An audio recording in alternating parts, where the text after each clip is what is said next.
Bienvenue dans cette exploration captivante de l'histoire et du développement de la ville de Dakar. Dakar est la capitale du Sénégal. Nichée sur la pointe ouest du continent africain, Dakar s'est élevée au fil des siècles pour devenir bien plus qu'une simple métropole sénégalaise. Son histoire est tissée de cultures diverses, de bouillonnements sociaux et politiques, et d'une évolution urbaine fascinante. Au cours de ce voyage, nous plongerons dans les racines de Dakar, depuis ses débuts modestes en tant que village de pêcheurs, jusqu'à son statut actuel en tant que centre névralgique économique et culturel. Préparez-vous à découvrir les moments clés, les personnalités influentes et les transformations qui ont façonné cette ville dynamique au fil du temps. Les origines.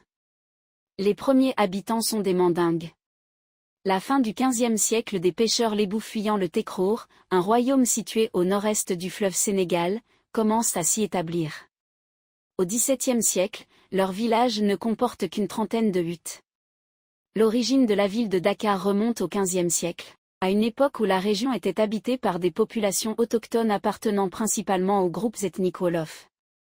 À l'époque, Dakar était un petit village de pêcheurs situé sur la presqu'île du Cap-Vert, le promontoire rocheux qui s'avance dans l'océan Atlantique.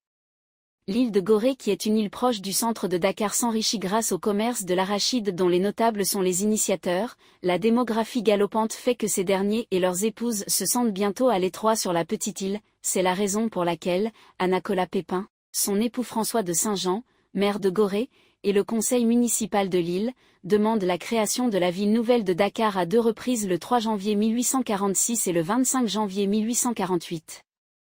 L'idée d'une expansion sur le continent fait son chemin.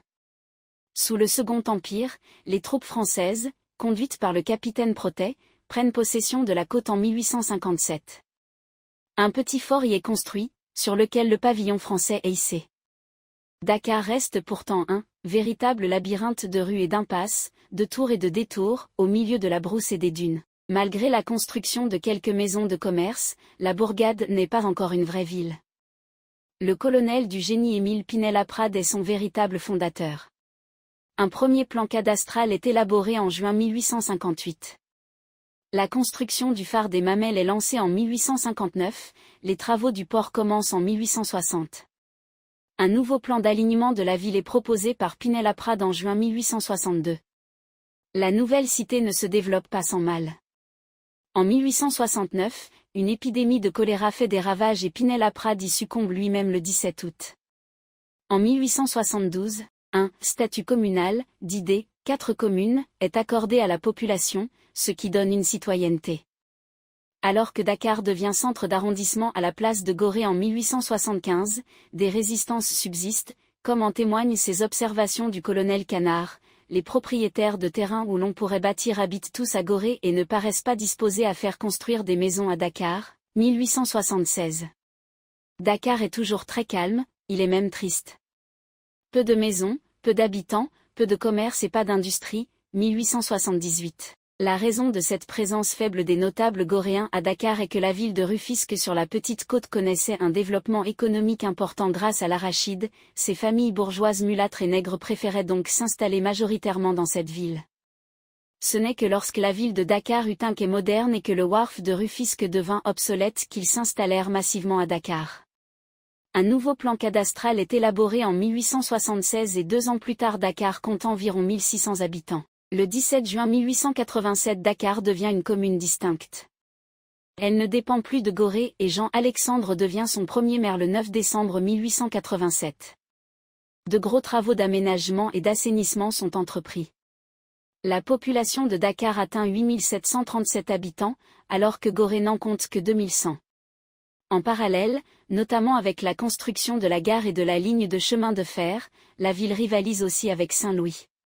Elle l'emporte pourtant en devenant en 1902 la capitale de l'AOF, Afrique occidentale française.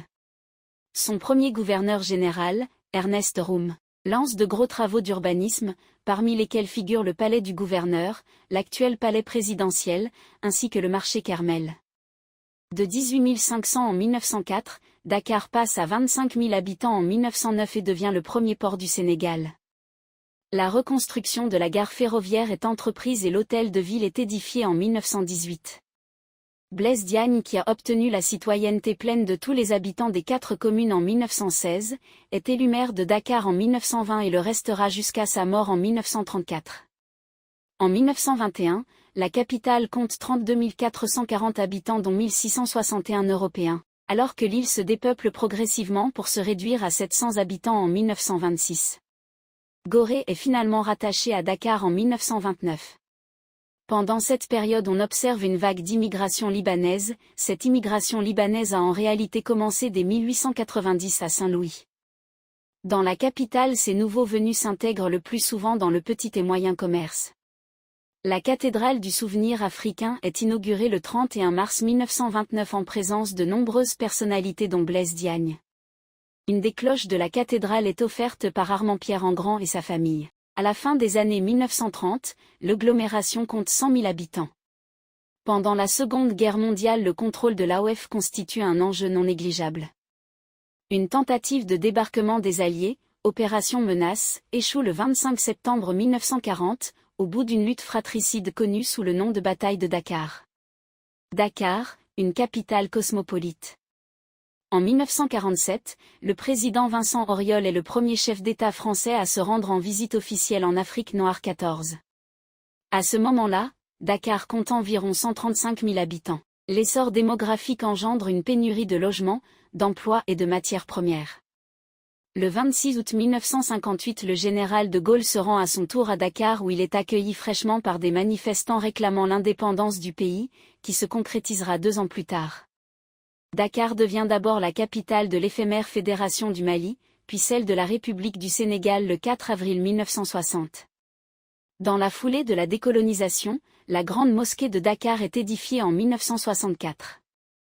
En juin 1978, le siège de la Banque centrale des États de l'Afrique de l'Ouest, BCEAO, est transféré de Paris à Dakar. Plusieurs réformes portant sur la décentralisation et la déconcentration marquent des étapes importantes dans l'évolution de la commune, d'abord en 1972, puis en 1983 et surtout en 1996 lorsque la commune de Dakar est découpée en 19 communes d'arrondissement. Le 3 avril 2010, le monument de la Renaissance africaine est inauguré pour le cinquantenaire de l'indépendance sénégalaise. Il est haut de 52 mètres et a été construit par des Nord-Coréens. Peu avant son inauguration, des centaines de personnes ont manifesté dans les rues de Dakar pour demander la démission de Abdoulaye Wade, le président du Sénégal, car cette statue a coûté entre 9 milliards et 15 milliards de francs CFA, 15 à 23 millions d'euros, alors que le pays connaît une crise économique et que la moitié de la population vit sous le seuil de pauvreté. L'agglomération dépasse depuis 2010 les 3 millions d'habitants et son engorgement croissant, pas facilité par la position géographique de la ville qui lui permet difficilement de s'étendre, constitue un défi majeur pour les transports, le développement et l'environnement, à tel point que la fondation d'une nouvelle capitale administrative est à l'étude depuis cette même année. Économie.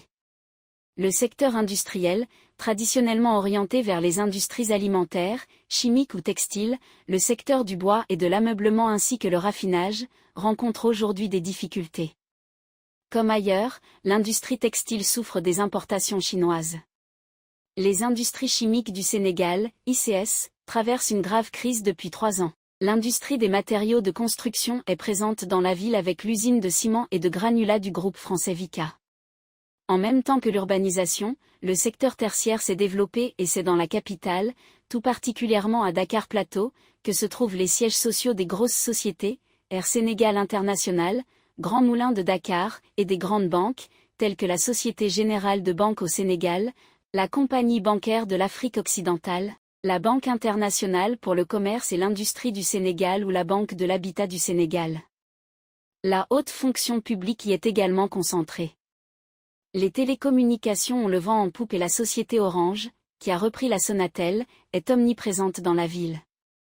Parallèlement, le marché immobilier joue un rôle essentiel dans l'économie, reflétant la croissance et l'évolution dynamique de la région, et contribuant significativement à la prospérité économique. Le tourisme, notamment le tourisme d'affaires, prend de l'importance, stimulé par des événements de portée internationale tels que le Rallye Dakar ou la Biennale d'art contemporain.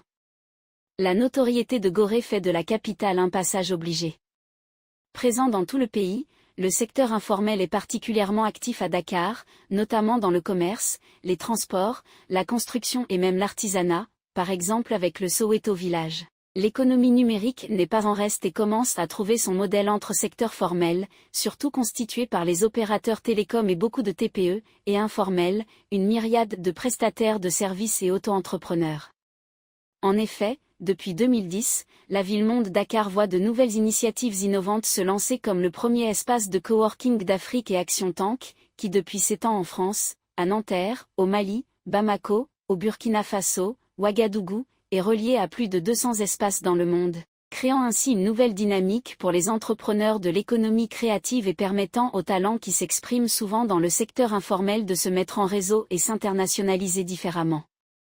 En résumé, Dakar est une ville qui participe pleinement au concert des nations, pour citer le président Senghor, notamment économique au regard de son rôle de plateforme pour les échanges avec la région Afrique de l'Ouest. Culture. Rattaché à l'Institut fondamental d'Afrique noire, le musée Théodore Monod d'art africain se consacre aujourd'hui aux arts et traditions de l'Afrique de l'Ouest, présentant en permanence environ 300 des 9000 pièces qui constituent ses collections, tandis que des expositions temporaires mettent l'accent sur des thématiques particulières.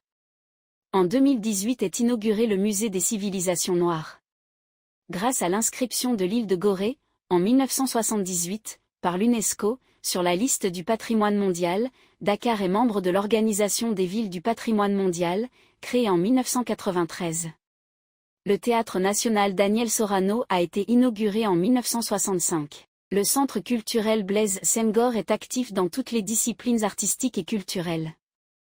Il y a également l'Institut français Léopold Sédar Senghor qui assure à la fois la diffusion de la culture française et la promotion de la culture du Sénégal. C'est l'un des derniers endroits où l'on peut voir des films après la fermeture des salles les unes après les autres. Le Tiosan, la discothèque de Youssou N'Dour, et Metisakana, le cybercafé de la styliste Oumoussi, sont d'autres lieux qui comptent dans la vie culturelle dakaroise. La ville compte plusieurs monuments tels la porte du 3e millénaire et le monument de la Renaissance africaine. Alors que notre exploration captivante de la ville de Dakar touche à sa fin, il est difficile de ne pas être émerveillé par la richesse de cette métropole africaine. De ses modestes débuts en tant que village de pêcheurs sur la presqu'île du Cap-Vert à son statut actuel de capitale bouillonnante du Sénégal, Dakar se dévoile comme une véritable perle de l'Afrique de l'Ouest. Nous avons plongé dans les ruelles animées du plateau, exploré les marchés vibrants, et admiré les vues panoramiques depuis les collines environnantes. Chaque coin de cette ville révèle une histoire, chaque rue résonne de la diversité culturelle qui définit Dakar.